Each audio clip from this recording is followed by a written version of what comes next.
अच्युतं केशवं रामनारायणं कृष्णदामोदरं वासुदेवं हरिं श्रीधरं माधवं गोपिकावल्लभं जानकीनायकं रामचन्द्रं भजे। अच्युतं केशवं सत्यभामाधवं माधवं श्रीधरं राधितं इन्दिरामन्दिरं चेतसा सुन्दरं देवकी नन्दनं नन्दजं सन्ददे।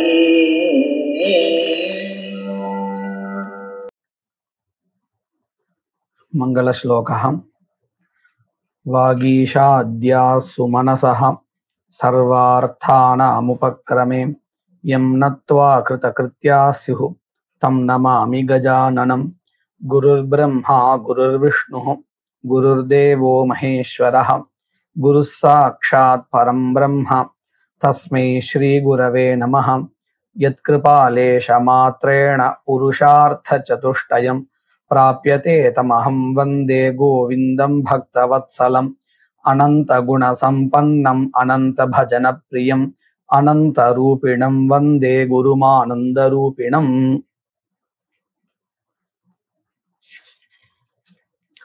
प्रवृत्तिक्रमः।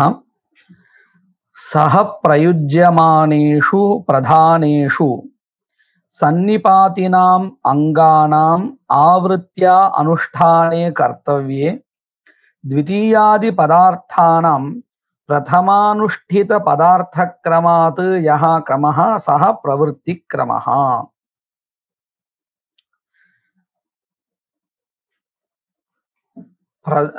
अंगानि बहूनि वर्तन्ते तानि एकधा एव कर्तव्यानि अनुष्ठेयानि।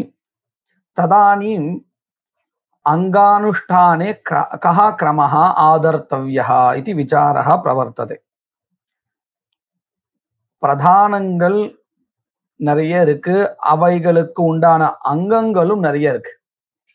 இந்த அங்கங்களை ஒன்னா பண்ணும் பொழுது எந்த அங்கத்தை முதல்ல பண்ணணும் எதை பின்னாடி பண்ணணும் அப்படின்னு சொல்றதுக்குண்டான கிரமத்தை சொல்றதுக்குண்டான பிரமாணம் இல்லை. அப்போ எப்படி அங்கங்களை எந்த கிரமத்தை அனுஷ்டானம் பண்றது அப்படின்னு கேட்கும் பொழுது அதுக்குதான் இந்த பிரவருத்தி கிரமத்தை சொல்லி கொடுக்கிறார். சகப்பிரயுஜ்யமானேஷு பிரதானேஷு எல்லா பிரதானங்களையும் ஒன்றாக செய்யும் பொழுது சன்னிபாதினாம் அங்கானாம் இந்த சன்னிபத்தியோபகாரகமான அங்கங்கள் இருக்கே அது சன்னிபத்தியோபகாரகங்கள் இல்ல, அங்க இருக்கக்கூடிய அங்கங்கள் அப்படின்னு அர்த்தம். அதுலயும் நம்ம ஏன் சன்னிபத்தியோபகாரகனும் சொல்ல வேண்டியதா இருக்குன்னு கேட்டா அந்த அதிருஷ்டபரமான அங்கங்களா இருந்தால் அவைகளுக்கு இந்த கிரமத்துல பண்ணணும் அப்படிங்கிறதான ஒரு நியமகா அங்க தேவைப்படாது. அதாவது அந்த கிரமத்தை சொல்ல வேண்டிய அவசியம் இருக்காது. சன்னிபத்தியோபகாரகங்களுக்கு தான் இந்த தேவை இருக்குங்கிறதுனால அது சொல்ற. சன்னிபத்தியோபகாரகானாம் அங்கானாம் ஆவருத்தியா அனுஷ்டானே கர்த்தவ்யே. இந்த ஆவருத்தி ஏன் சன்னிபத்தியோபகாரகங்களுக்கு வருது அப்படின்னு கேட்டா இப்ப பாருங்க, ஆராதுபகாரகமான அங்கமா இருந்தால் அங்க தந்திரேன அனுஷ்டானம் வந்துடும். எப்படின்னு பார்த்தா இந்த பிரயாஜ ஸ்தலத்துல நம்ம பார்க்கிறோம் இல்லையா, தரிசத்துக்கோ அல்லது பூர்ணமாச ஸ்தலத்திலேயோ பிரயாஜங்களை ஒவ்வொரு பிரதானத்துக்கும் அங்கமா விதிக்கப்பட்டிருந்தாலும் நம்ம என்ன பண்றோம்னு சொன்னா தந்திரேன தந்திர ரூப பிரயோக அனுசாரேன அனுஷ்டானம் சகிருத் கிரியது.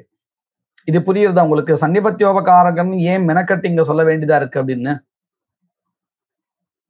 புரியுதுங்களா? இதே ஆராதுபகாரகமா இருந்தால் அத எல்லாத்துக்குமா சேர்த்து ஒரு தடவை அனுஷ்டானம் பண்ணினால் போதும், தந்திரானுஷ்டானம் சொல்லுவோம், ஏன்னா அதிருஷ்டபரமா இருக்கிறதுனால. ஆனா சன்னிபத்தியோபகாரகம் அப்படி கிடையாது, அது திருஷ்ட உபகாரத்தை உண்டு பண்றதாக இருக்கிறதுனால இதைத்தான் நான் முதல்ல சொல்ல ஆரம்பிச்சேன். சன்னிபத்தியோபகாரகங்கள்னு நம்ம ஏன் விசிஷ்ட சொல்றோம்னா சிலது அதுல அதிருஷ்டபரமாவும் இருக்கும், ஆனா சன்னிபத்தியோபகாரகம் தான்.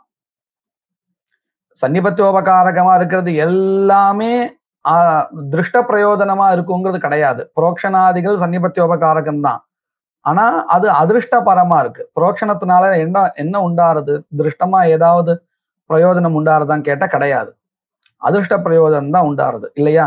ஆனா அது சன்னிபத்தியோபகாரகம் தான். அப்போ சன்னிபத்தியோபகாரகங்களே ரெண்டு விதமா இருக்கு. திருஷ்ட பிரயோஜனகமாவும் இருக்கு, அதிர்ஷ்ட பிரயோஜனகமாவும் இருக்கு. அதனாலதான் இங்க என்ன பண்ணிட்டா அந்த ரெண்டுத்தையுமே எடுத்துக்கிறான். சரியா? ஆராதுபகாரகங்களை ஏன் எடுத்துக்கலன்னா அதை தந்திரமா அனுஷ்டிக்க முடியும். புரியுறது இல்லையா? அதனாலதான் சன்னிபத்தியோபகாரகானாம் அப்படிங்கிறத இங்க சொல்றான். சன்னிபாத்தினாம் அங்கானாம். இப்போ இந்த சன்னிபத்தியோபகாரகமா இருக்கக்கூடிய அங்கங்களை ஆவர்த்தி பண்ணணும். ஒவ்வொரு பிரதானத்துக்கும் ஒவ்வொன்னுத்தையும் தனித்தனியா பண்ணி ஆகணும். இதைதான் ஆவர்த்தின்னு சொல்றோம்.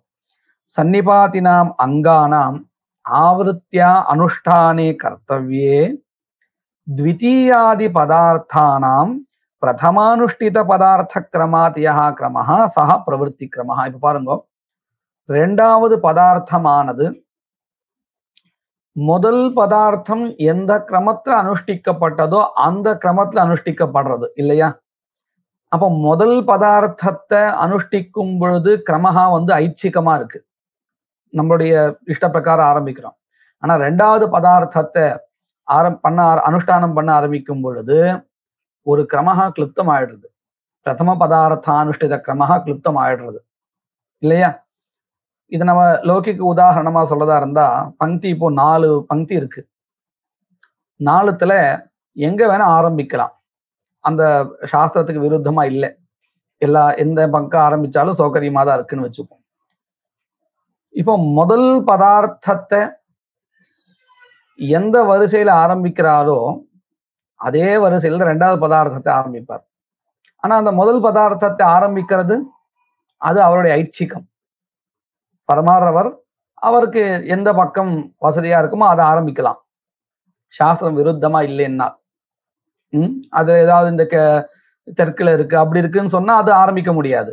ஆனா அந்த மாதிரி எந்த விதமான இடைஞ்சலும் இல்லைன்னா முதல் பதார்த்தமானது அவருடைய சௌகரியப்படி, பரமாறவருடைய சௌகரியப்படி ஆரம்பிச்சுக்கலாம்.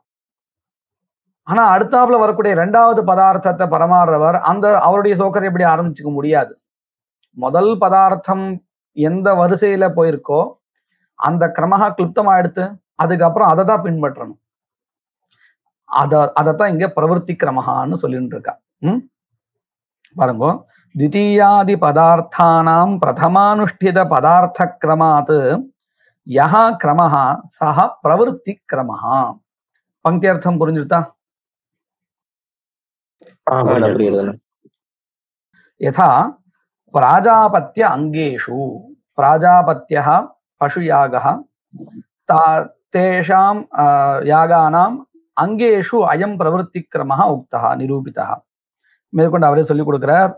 பிராஜாபத்யாஹி பசுஹு, பத்யாக பசவஹான்னு சொல்லணும். பிராஜாபத்யாஹி வைஸ்வதேவீம் கிருத்வா பிராஜாபத்யைச்சரந்தீதி வாக்கியேன திருத்தீயா நிர்தேசாத் சேதி கர்த்தவியதாக்காக ஏககாலத்வேன விஹிதாக. இந்த பசு யாகங்களை விதிக்கக்கூடிய வாக்கியம் எதுன்னு கேட்டா பிராஜாபத்யைஹி அப்படின்னு இருக்கக்கூடிய இந்த வாக்கியம், வைஸ்வதேவீம் கிருத்வா பிராஜாபத்யைச்சரந்தின்னு. இந்த இடத்துல பிராஜாபத்யைஹி அப்படின்னு திருத்தீயாந்த பதம் இருக்கிறதுனால திருத்தீயாந்த பதம் எப்பேற்பட்ட அர்த்தத்தை கொடுக்கறதுன்னு கேட்டா அந்த கர்மாவை மட்டும் சாதனமா விதிக்கிறதா இருக்காது. அந்த கர்மா சாதனம்ங்கிறது தெரிவிக்கிறது இல்லையா, திருத்தியா பக்தினால தெரியறது இல்லையா, அந்த சாதனத்துவம் எப்போ அதுக்கு கிடைக்கும் கேட்டா அங்கங்களோடு சேர்ந்திருந்தா மட்டும்தான். அப்போ திருத்தீயாந்த பதத்தினால கர்மா எங்க சொல்லப்படுறதோ அங்கே அங்கங்களுடன் சேர்ந்த பிரதானமானது சொல்லப்படுறதுன்னு அர்த்தம். இந்த விஷயம் புரிஞ்சிருக்கா? இந்த இடத்துலயும் பிராஜாபத்யைஹி அப்படின்னு இருக்கிறதுனால, திருத்தீயாந்த பதம் இருக்கிறதுனால நமக்கு என்ன தெரிகிறது, அங்கங்களுடன் கூடியதான இந்த பிரஜாபதி தேவதாக்கமான கர்மா விதிக்கப்படுறது, பிரதானம் விதிக்கப்படுறது அப்படின்னு தெரிகிறது இல்லையா? அதுதான் இங்க சொல்ற. பிராஜாபத்யைச்சரந்தீதி வாக்கியேன திருத்தீயா நிர்தேசாத் சேதி கர்த்தவியதாகாக பிராஜாபத்யாக பசவः ஏககாலத்துவேன விஹிதாக ஒரே காலத்தை அனுஷ்டிக்கப்பட வேண்டியதாக விதிக்கப்பட்டுள்ளன. அத்தः தேஷாம் ததங்கானாஞ்ச தேஷாம் பிராஜாபத்ய யாகானாம் சப்ததச பசுயாகானாம் ததங்கானாஞ்ச அந்த பசுயாகத்தினுடைய அங்கங்களுக்கும் சேர்த்து அந்த அங்கங்கள் எவைகள் அப்படின்னு கேட்டா உபாகரண நியோஜன பிரபிருத்தீனாம் உபாகரணம் நியோஜனம் போன்ற அங்கங்களுக்கும் அந்த பிரதான யாகங்களுக்கும் சாகித்யம் சம்பாதனீயம், அதாவது அவ்யவதானேன அனுஷ்டானம் கர்த்தவியம் அப்படின்னு தெரிகிறது. தத்ர பிராஜாபத்யானாம் சம்பிரதிபன்ன தேவதாகத்வேனாம் ஏகஸ்மின் காலே அனுஷ்டானாத் உபபத்யதே சாகித்யம். இந்த சாகித்யம் இருக்கே பிரயோக பிராசுபாவா, அது எப்படி பண்ணணும்னு கேட்டா வாஸ்தவத்துல இந்த வாக்கியத்தினால நமக்கு என்ன தெரிகிறது, எல்லா யாகங்களையும் ஒன்னா பண்ணணும்னு தெரிகிறது, அங்கங்களையும் ஒன்னா பண்ணணும்னு தெரிகிறது. ஆனா அது முடியுமோ? முடியாது. ஒரு பசுவுக்கு உபாகரணம் பண்ணினால் இன்னொரு பசுவுக்கு பண்ண முடியாது. ஏன்னா எஜமானகா அங்க ஒருத்தர் தானே இருப்பார். சத்திரயாகமா இருந்தா பல எஜமானாக்கள் இருப்பா, ஒவ்வொருத்தரும் ஒவ்வொன்றுத்துக்கு பண்ணிடலாம். ஆனா இங்க எஜமானகா ஒருத்தர் தானே, அவரோ அல்லது அத்வரியோ யார் பண்றாலோ யாருக்கு விதிச்சிருக்கோ அவ பண்ண போறா, அதுல ஒருத்தர் தான் இருக்க போறா. அப்ப என்ன ஆறுது அப்படின்னு கேட்டால் இந்த இடத்துல ஒன்றாக அனுஷ்டானம் பண்ண முடியாது. ஆனா வாக்கியத்துல இருந்து நமக்கு அதுதான் தெரியறது, ஒன்றாக அனுஷ்டானம் பண்ணணும் தான் தெரியறது. ஆனா அதை பண்ண முடியாதுங்கிறதுனால முடிஞ்ச வரையில் என்ன பண்ணணும், இடைவெளி இல்லாத பண்ணிட்டே வரணும், அவ்யவதானமா பண்ணணும். அதாவது வேற அசம்பத்தமான பதார்த்தம் உள்ள வந்துடாதபடி பார்த்துட்டு பண்ணணும் அப்படிங்கிறது நமக்கு தெரிகிறது. அதுதான் சொல்ல போறார். தத்ர பிராஜாபத்யானாம் சம்பிரதிபன்ன தேவதாகத்வேனா ஏகஸ்மின் காலே அனுஷ்டானாத்து உபபத்யதே சாகித்யம். இதுதான் வாஸ்தவிக சாகித்யம். ததங்கானாஞ்ச ஏகஸ்மின் காலே அனுஷ்டானம் அசக்கியம்.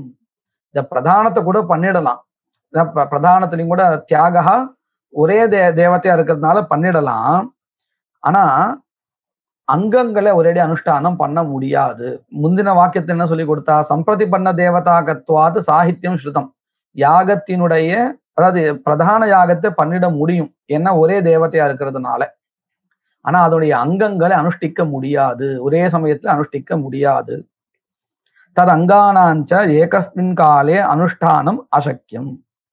நஹி அநேகேஷாம் பசூனாம் உபாகரணம் ஏகஸ்மின் காலே கர்த்தும் சக்கியம். அத்தனை பசுக்களுடைய உபாகரணம் ஒரே சமயத்தை பண்ண முடியாது. உபாகரணம்னா என்னது, மந்திரபூர்வகமாக இந்த பிளக்ஷ சாக்கா தர்பை இவையெல்லாம் வச்சுட்டு அந்த யாக பசுவை தொடணும். இதுதான் உபாகரணம். ஒரே சமயத்துல எப்படி அத்தனையும் தொட முடியும் இல்லையா, அது முடியாது இல்லையா. நஹி அநேகேஷாம் பசூனாம் உபாகரணம் ஏகஸ்மின் காலே கர்த்தும் சக்கியம் ந சக்கியம். அத்தஹ தேஷாம் சாகித்யம் அவ்யவதானேன அனுஷ்டானாத் சம்பாத்தியம். இப்படி ஒரே காலத்துல பண்ண முடியலன்னாலும் வேற ஒரு பதார்த்தம் அசம்பத்தமான பதார்த்தம் உள்ள வராமல் இடைவெளியும் கொடுக்காமல் பண்ணினால் அந்த சாகித்யம் சித்திக்கும். அதுதான் சொல்றார். அத்தஹ தேஷாம் சாகித்யம் அவ்யவதானேன அனுஷ்டானாத் சம்பாத்தியம். எப்படி, ஏகஸ்ய உபாகரணம் கிருத்வா அபரஸ்ய உபாகரணம். அப்போ உபாகரணம் அப்படிங்கிற ஒரு தர்மம் இருக்கு, அங்கம் வரிசையா அனுஷ்டிச்சுட்டே போகணும். இந்த உபாகரணம் தான் முதல் அங்கம். அதனால இந்த உபாகரணம் எந்த வரிசையில அனுஷ்டானம் பண்றாங்கிறத நாம அதை நினைவுல வச்சுண்டு, இதுக்கப்புறம் நியோஜனம்னா கட்டுறது, இந்த மாதிரியான அங்கங்கள் என்னென்னலாம் உண்டோ அத்தனையும் அந்த வரிசையிலே பண்ணணும். அதுக்காக என்ன பண்றா அப்படின்னு கேட்டா நம்பர் எழுதி வச்சிடுறா.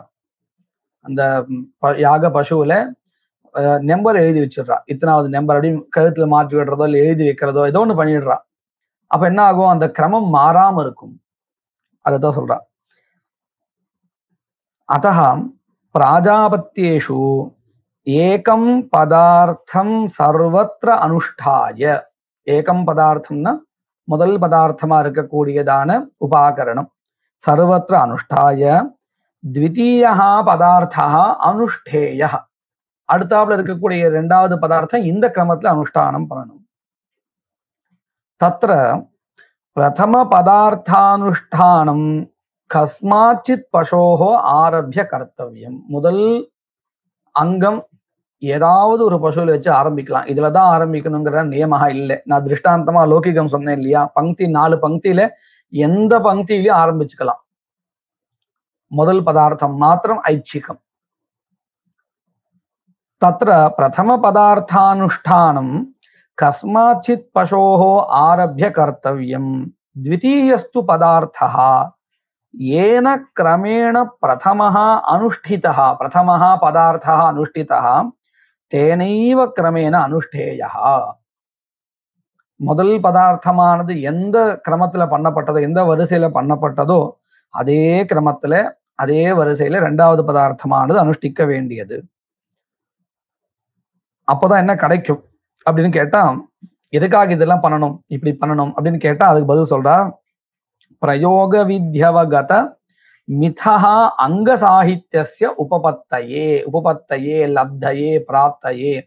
கஸ்ய பிராப்திஹி அப்படின்னு கேட்டா அங்க சாஹித்யஸ்ய பிராப்திஹி தாதச பிராப்தயே ஏதாதிருக் ரூபேன அனுஷ்டானம் கர்த்தவியம். அப்பதான் என்ன கிடைக்கும், பிரயோக விதியினால சொல்லப்பட்டதான சாகித்யம் கிடைக்கும்.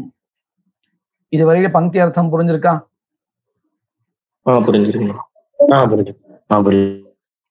பிரயோக விதினாஹி தைக்ஷே தத் அங்கானாம் உபாகரண நியோஜனாதீனாம் மித சாகித்யம் ஆனந்தர்ய அபரபர்யாயம் விஹிதம்.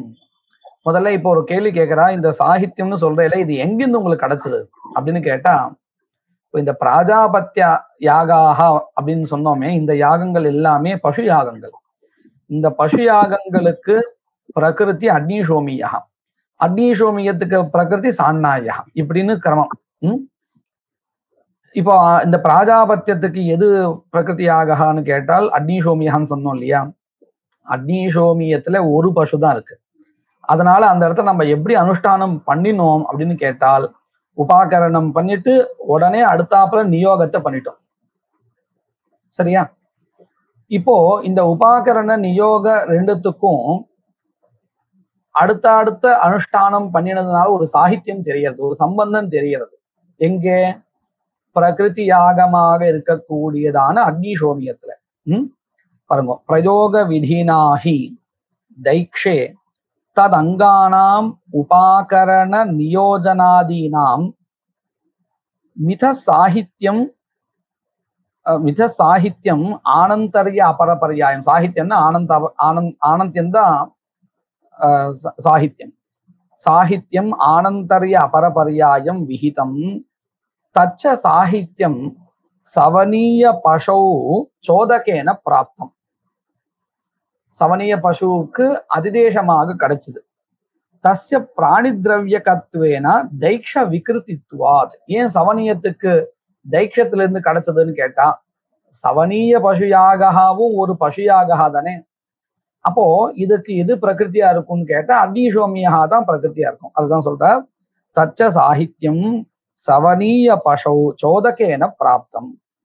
தஸ்ய பிராணி திரவியகத்வேன தைக்ஷ விகிருதித்வா. தஸ்ய அப்படின்னு சொன்னா சவனீயஸ்ய பிராணி திரவியகத்வேன தைக்ஷ விகிருதித்வாத். பங்கி அர்த்தம் புரிஞ்சிருக்கு இல்லையா? புரியல? தீக்ஷா தைக்ஷம் அப்படிங்கிற சப்தம் சொல்லுங்க. தீக்ஷா காலே அனுஷ்டீயமான கர்ம சோமிய பசு. அதுதான் இந்த ஜோதிஷ்டோமத்துல 3 பசு யாகங்கள் இருக்கு இல்லையா, அக்னி சோமியா சவனீயா ஆனுபந்தியான்னு. அதுல இந்த 4வது நாள் ஔபவசத்தியம் அகஹான்னு பேரு. அதுக்கே தீக்ஷா காலஹான்னு பேரு உண்டு.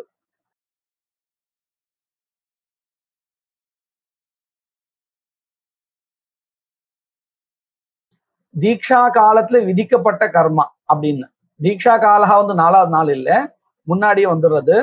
ஆனா எப்படின்னு பாருங்க, அக்னிஷோமியத்தினுடைய உற்பத்தி வாக்கியம் தைக்ஷ காலத்துல வருது. அதனால அந்த கர்மாவுக்கு தைக்ஷ பசுன்னு பேரு. ஆனா அனுஷ்டானம் எப்போன்னு கேட்டால் ஔபவசத்திய அன்னி 4வது நாள்ல. புரிஞ்சது இல்லையா ஏன் அதுக்கு அந்த பேர் வந்ததுன்னு?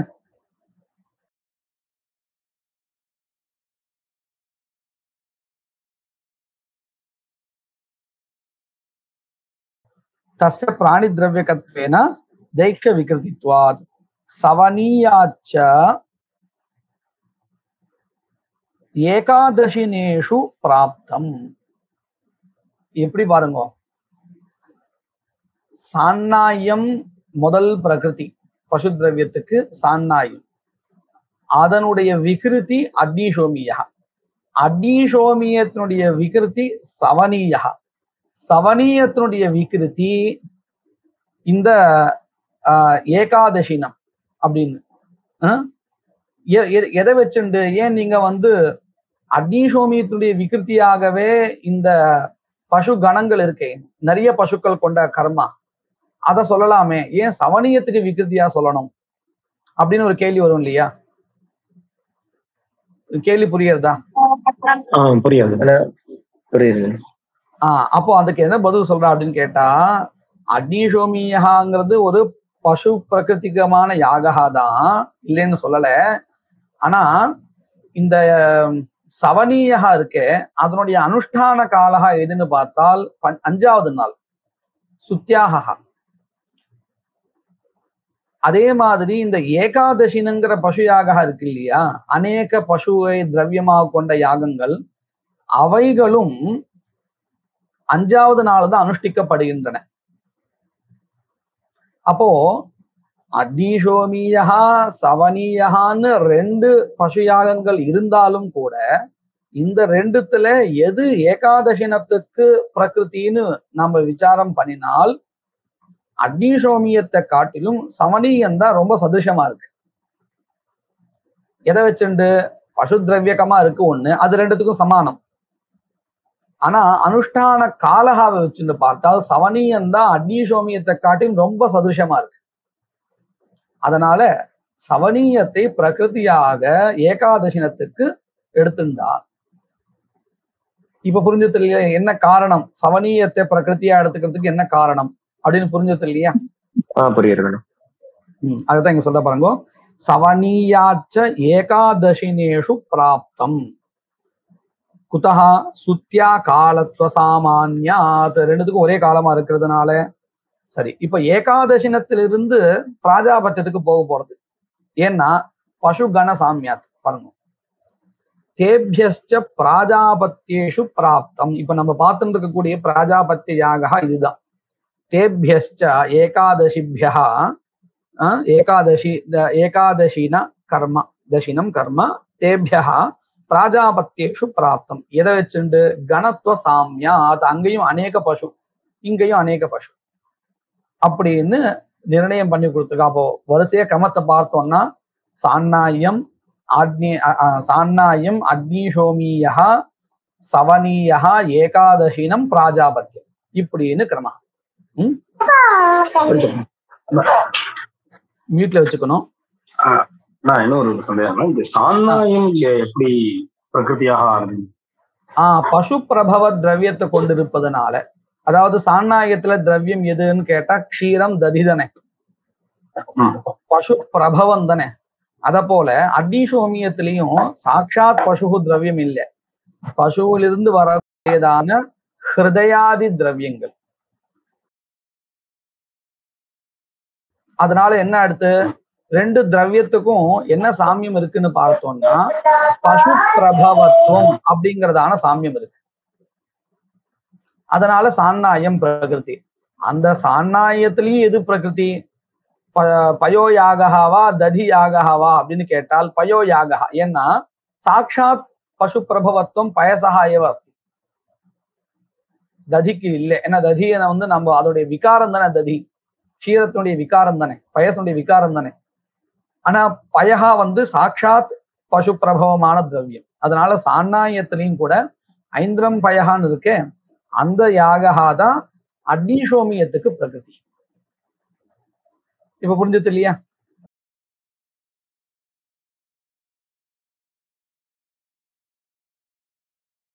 பிராஜாபத்தியேஷு ச பிரதிபஷு யாகபேதாத் சோதகாக பித்யந்தே. இப்போ இங்க 17 பசுக்கள் சொல்லப்பட்டிருந்தாலும் எல்லாத்தையும் ஒன்னா அனுஷ்டானம் பண்றோம், அதாவது தியாகத்தை ஒன்னா பண்றோம். ஆனா யாகங்கள் வேறு, ஒவ்வொன்றும் தனித்தனி. ஏன்னா திரவிய பேதா வந்தால் திரவிய தேவதா பேதம் வந்தாலே யாக பேதா வந்துடும். இங்க திரவிய பேதா இருக்கு, ஒவ்வொன்றுக்கும் தனித்தனி திரவியம் தானே. அதனால யாகா பித்யதே. பிராஜாபத்தியேஷு ச பிரதிபஷு யாகபேதாத் சோதகாக பித்யந்தே. அதிதேச பிரமாணம் ஒவ்வொன்றுத்துக்கும் தனித்தனியா வரும். எதிலிருந்து? ஏகாதசினத்திலிருந்து தனித்தனியாக அதிதேசம் ஆகும். அதஹா சோதகாத் தத்தத் பஷ்வங்கபூதானாம் உபாகரண நியோஜனாதீனாம் சாஹித்யம் ஆனந்தரிய அபரபரியாயம் பிராப்தம். அப்போ இது பாருங்க எப்படி கிடைக்கிறதுன்னு பாருங்க. கிடைக்கும் பொழுது முதல் பசுயாக இருக்கு இல்லையா, அந்த பசுக்கு தேவையான உபாகரணம் நியோஜனம் இதெல்லாமே ஒரு அதிதேச பிரமாணத்தினால கிடைக்கிறது. கிடைச்சா அந்த பசுக்கு தேவையானது அத்தனையும் வரிசையா அனுஷ்டானம் பண்ணணும்னு கிடைக்கிறது. புரியுறதா இது? புரியுறதுண்ணா. இத எப்படி சொல்லுவான்னு சொன்னா, சாஸ்திரத்துல பதார்த்தானுசமயா காண்டானுசமயான்னு சொல்லுவா. இது கேள்விப்பட்டிருக்கல இந்த ரெண்டு விஷயத்த?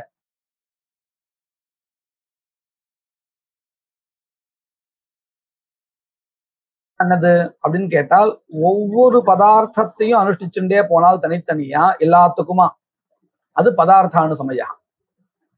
இதே ஒரே ஒரு பசுக்கு எல்லாத்தையும் முதல்ல வரிசையா பண்ணி முடிச்சுட்டு அடுத்ததுக்கு போனால் அது காண்டானுசமயா.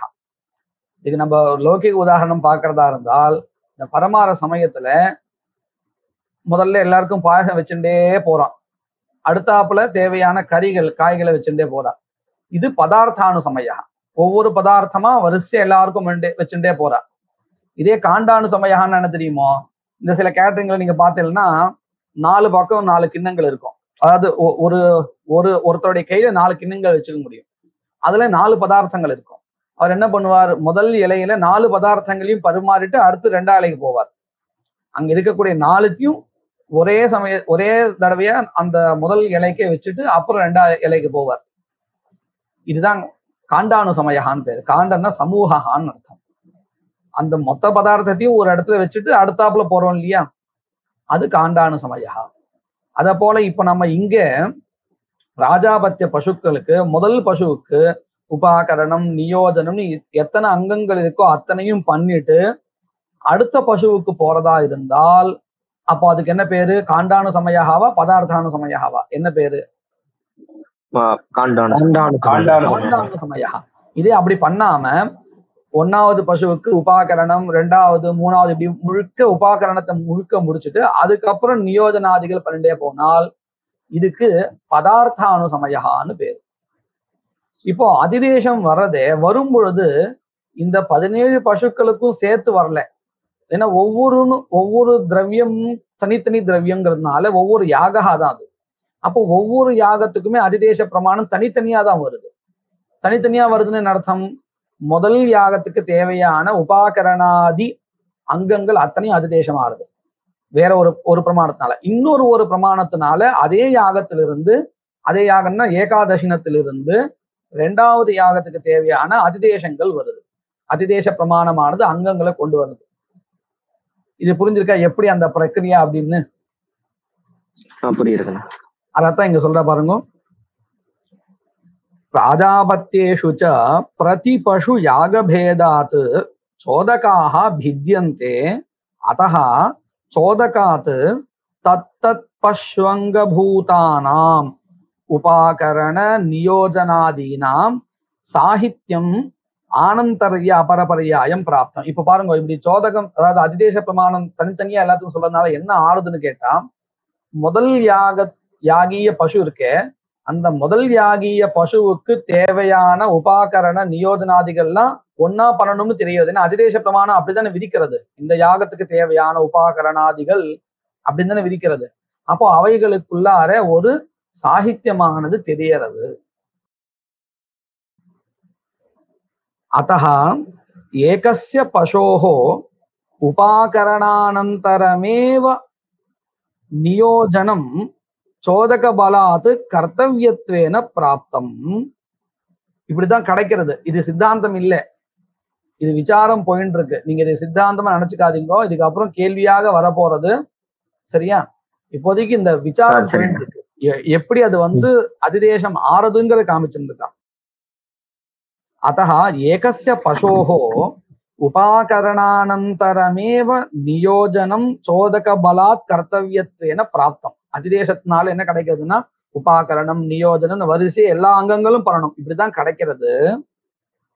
தத்து ந கிரியதே, ஆனா அப்படி பண்றது இல்லை. ஏன்னா பிரத்யக்ஷ வச்சனாவகத சர்வ பஷ்வங்க சாகித்ய அனுபபத்தே.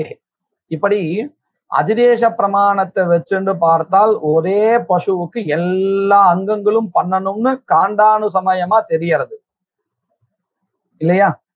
ஆனா வாக்கியம் எப்படி சொல்லி கொடுக்கறதுன்னு கேட்டா, பிராஜாபத்தியை சரந்தி அப்படிங்கிற பதம் நேரடியாக எல்லா பசு யாகங்களுக்கும் சாகித்யம் சொல்லி தருது. அப்போ இதை வச்சுட்டு பார்த்தால் நாம காண்டானுசமயா பண்ணினால் என்ன ஆயிடுன்னு தெரியுமோ, ஒன்றாக அனுஷ்டிச்சதாக ஆகாது. ஒரு யாகத்தை அனுஷ்டிச்சுட்டு ரெண்டாவது யாகம் பண்ணினதா ஆகும். புரியுறதா? புரியுது. அப்போ இதுல இருந்து நமக்கு என்ன தெரியறது, அதிதேச பிரமாணத்தினால தனித்தனியா பண்ணணும்னு தெரியறது.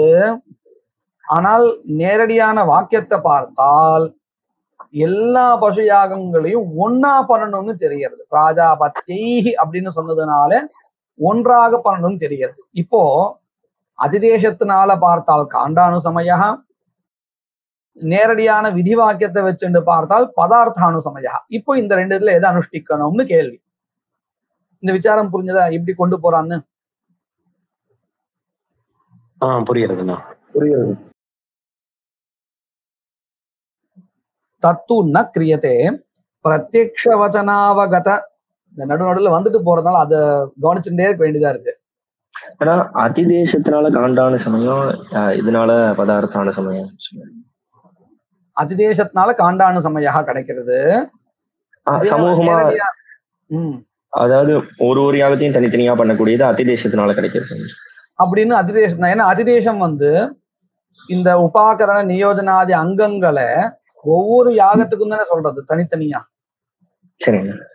அதாவது நீங்க இப்படி பாருங்க, இந்த ஏகாதசினத்திலிருந்து அங்கங்கள் அதிதேசமாயி வரணும். எங்க?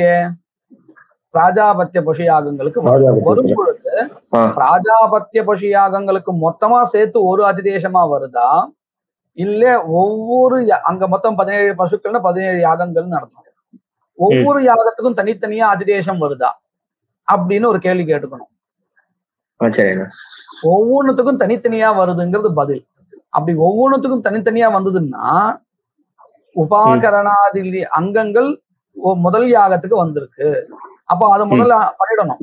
அடுத்து ரெண்டாவது யாகத்துக்கு அதே மாதிரி அதிதேசம். இப்படிதானே வருது. பார்த்தால் அதிதேசத்தினால கிடைக்கக்கூடியது காண்டான சமயா தானே.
तत्तु न क्रियते प्रत्यक्ष वचनावगत सर्व पश्वंग साहित्य अनुभवते।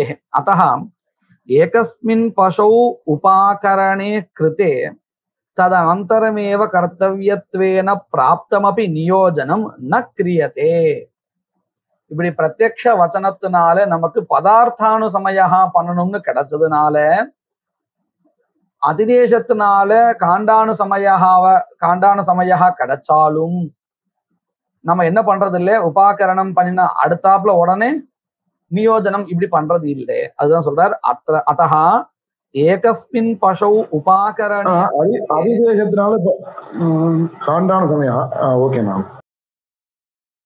अतः एकस्मिन् पशौ उपाकरणे कृते तदनन्तरमेव कर्तव्यत्वेन प्राप्तमपि अतिदेशप्रमाणेन नियोजनम् उपाकरणानन्तरं झटिति कर्तव्यम् इति प्राप्तमपि नियोजनं न क्रियते. कुतः? प्रत्यक्षवचनेन अन्यथा क्रमः आश्रियते इति कृत्वा. அது சொல்ல போறார். प्रत्यक्षवचन बलात्तु पश्वन्तरेषु षोडशसु उपाकरणमेव क्रियते. कृते तु तेषु उपाकरणे प्रथमपशोः नियोजनस्य तदीय उपाकरणेन व्यवधाने प्रमाणाभावात् प्रथमपशावेव नियोजनं कार्यम्. இப்போ நம்ம இப்படிதான் பண்ணணும்னு தெளிவாயிடுது நமக்கு. உபாகரணம் இப்படி பண்ணிட்டு இருக்கோம். இப்படி 1வது பசு 2வது பசுன்னு பண்ணிட்டு இருக்கோம். அதாவது ஏதோ ஒரு கிரமத்துல பண்ணிட்டோம். இப்போ எங்க ஆரம்பிச்சோமோ அதுதான் முதல் பசுன்னு ஆயிடுச்சு. அதனால 2வது பசு இருக்கே, அந்த 2வது அங்கம் இருக்கே நியோஜனம், அது முதல் பசுவில பண்ணாம 2வது பசுல பண்ண முடியாது. இப்போ என்ன காரணம் இல்லை, அந்த வரிசையில் தானே பண்ணிருக்கோம் முதல் அங்கத்தை. இப்போ அதே கிரமத்துல 2வதையும் பண்ணணும். तदीय उपाकरणेन व्यवधाने प्रमाणाभावात् प्रथमपशावेव नियोजनं कार्यम्. अतश्च येन क्रमेण उपाकरणं कृतं तेनैव क्रमेण नियोजनं कार्यम्. இது புரிஞ்சுது இல்லையா? இப்படி அனுஷ்டானம் பண்ணலைன்னா என்ன ஆகும் தெரியுமோ? பாருங்க, 16 க்ஷணங்கள் ஆகும்னு வச்சுப்போம். உபாகரணத்தை தோட்டத்துக்கு ஒவ்வொன்றுத்துக்கு ஒரு க்ஷணம். 1வது பசுல இருந்து ஆரம்பிச்சு பண்றோம். 16 பசுக்களுக்கு 16 நிமிஷங்கள் ஆகும். 16 நிமிஷங்கள் வச்சுப்போம். 16 நிமிஷங்கள் ஆகும். இப்ப நியோஜனம் பண்ணணும். பண்ணும் பொழுது நான் 1வது பசுவை விட்டுட்டு 2வது பசுல இருந்து நியோஜனம் பண்றேன்னு வச்சுப்போம். இப்ப பாருங்க, இந்த முதல் பசு 15 நிமிஷங்கள் காத்திருக்கும் தனக்கு நியோஜனம் பண்றதுக்கு. ஏன்னா முதல் க்ஷணம் 2 மணிக்கு முதல் பசுவுக்கு உபாகரணம் ஆயிருக்கு. 2:17க்கு மறுபடியும் நியோஜனம் தனக்கு வந்துடணும். எதுக்கு? முதல் பசுவுக்கு வரணும். அது வரையில் அது என்ன பண்ணும்? காத்திருக்கும். தோஷம் இல்லை, ஏன்னா அது நேரம் சரிதான். 15 நிமிஷங்கள் காத்திருக்கும். இப்ப 15 நிமிஷம் முடிஞ்சதுக்கு அப்புறம், அதாவது 17வது நிமிஷம் நியோஜனம் பண்ணும் பொழுது இந்த முதல் பசுவில பண்ணாத 2வது பசுவில பண்ணான்னு வச்சுப்போம். இப்ப என்ன ஆகும் தெரியுமோ? 2வது பசுவுக்கு 1 நிமிஷம் சீக்கிரமாவே பண்ணதான் ஆயிடும். ஏன்னா 2வது பசுவுக்கு உபாகரணம் பண்ணிட்டு மறுபடியும் ஒரு சர்க்கிள் முடிஞ்சு நியோஜனம் வரும் பொழுது அதுக்கு 16 நிமிஷங்கள் தேவை. 15 நிமிஷங்கள் கேப், 16வது நிமிஷம் மறுபடியும் அதுக்கு நியோஜனம் வரும் 2வது பதார்த்தத்துக்கு. ஆனா இப்ப நம்ம முதல் பசுவை விட்டுட்டு நேரடியா நம்ம என்ன பண்ணிட்டோம்? நியோஜனத்தை 2வதுல ஆரம்பிச்சிட்டோம் வச்சுப்போம். இப்ப 2வதுக்கு 1 நிமிஷம் சீக்கிரமாவே பண்ணிட்டோம். ஆனா 1வதுக்கு எவ்வளவு தாமதம் ஆகும் தெரியுமோ? இதுக்கப்புறம் மறுபடியும் சுத்திட்டு பிரதமத்துக்கு பண்றதா இருந்தால் 15 நிமிஷம் கேப் கொடுக்க வேண்டிய இடத்துல 30 நிமிஷம் கேப்னு ஆயிடும். இது ஒத்துக்கொள்ள முடியாதது. இதே அந்த 15 நிமிஷம் இருக்கு, அது காத்திருக்கும். ஏன்னா அதிமாரிய காலகா 1வதுக்கு உபாகரணம் முடிஞ்சு நியோஜனம் பண்றதுக்கு நடுவுல 15 நிமிஷம் இந்த 1வது பசு காத்துன்னு இருக்கும். ஏன்னா இந்த 15 நிமிஷங்கிறது அனிவாரியம், தவிர்க்க முடியாதது. ஆனா அதற்கும் மேற்கொண்டு ஒரு வியவதானத்தை பண்றதுக்கு நமக்கு பிரமாணம் இல்லை. எங்கேயாவது ஒரு வாக்கியம் இருந்ததுன்னு வச்சுப்போம். உபாகரணம் ஏன கிரமேண கிருதம் தேன கிரமேண கர்த்தவியம் நியோஜனம் து த்விதீய பசவு ஆரப்தவ்யம் அப்படின்னு ஏதாவது வாக்கியம் இருந்தால் அப்ப நம்ம பண்ணலாம், தப்பு கிடையாது, தோஷம் கிடையாது. எந்தவித பிரமாணமும் இல்லாமல் நாம வியவதானத்தை சுயமா ஏற்படுத்தக்கூடாது. அதைத்தான் இங்க சொல்லி கொடுக்குறேன் பாருங்க. கடைசியா இந்த பங்கியில கூட அதுதான் சொன்னான். कृते तु तेषु उपाकरणे प्रथमपशोः नियोजनस्य तदीय उपाकरणेन व्यवधाने प्रमाणाभावात्. இதுதான் அந்த விவதான பிரமாணாபாவத்துக்கு இப்ப நான் சொன்னேன். ஏதாவது ஒரு வாக்கியம் இருக்கு, பிரபலமான பிரமாணம் சொல்லி கொடுக்கறது, நியோஜனம் ரெண்டாவதுல தான் ஆரம்பிக்கணும், முதல்ல ஆரம்பிக்க கூடாது அப்படின்னு சொன்னால் அப்போ தோஷம் கிடையாது. அப்படி எதுவுமே இல்லாத பட்சத்திலையும் நாம தேவையில்லாம ஒரு விவதானத்தை, அதிகப்படியான நேரத்தை நம்ம அங்க கொடுத்தோம்னு சொன்னால் அப்போ அந்த அசகம், அது சகித்து கொள்ள முடியாது. ஏவஞ்ச தத்தத் பசூபாகரணானாம் ஸ்வஸ்வ நியோஜனை துல்லியம் ஷோடச க்ஷணைஹி வியவதானம் பவதி.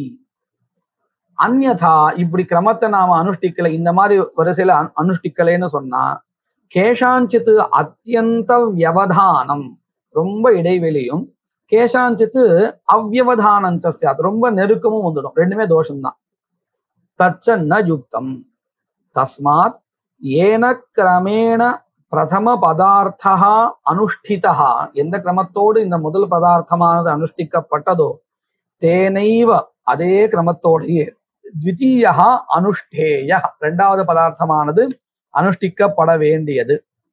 தத் சித்தம் பிரதமானுஷ்டித பதார்த்த கிரமாத் யஹா கிரமஹா, முதல் பதார்த்தம் எந்த கிரமத்தை அனுஷ்டிக்கப்பட்டதோ அதே கிரமத்தை வச்சுண்டு த்விதீய பதார்த்த கிரமஹா இரண்டாவது பதார்த்தத்தினுடைய கிரமமானது அனுஷ்டிக்க வேண்டியது. அந்த கிரமத்திற்கு தான் சஹா பிரவருத்தி கிரமஹா, இப்பேற்பட்ட கிரமஹா இருக்கே அதுதான் பிரவருத்தி கிரமஹான்னு பெயர். ததேவம் நிரூபிதா சங்கேபதா ஷட்வித கிரம நிரூபணேன பிரயோக விதி வியாபாரா. இப்படி பிரயோக விதிக்கு சககாரகமாக இருக்கக்கூடியதான கிரமங்கள், கிரமத்தை சொல்லுகின்ற பிரமாணங்கள் நிரூபிக்கப்பட்டுள்ளன. இதுக்கப்புறம் அதிகார விதி நிரூபணம் பண்ண போறா. இதை நம்ம அடுத்த கிளாஸ்ல பார்க்கலாம். யத்கிருபாலேஷ மாத்ரேண புருஷார்த்த சதுஷ்டயம் பிராப்யதே தமஹம் வந்தே கோவிந்தம் பக்தவத்சலம் அனந்த குண சம்பன்னம் அனந்த பஜன பிரியம் அனந்த ரூபிணம் வந்தே குருமானந்த ரூபிணம்.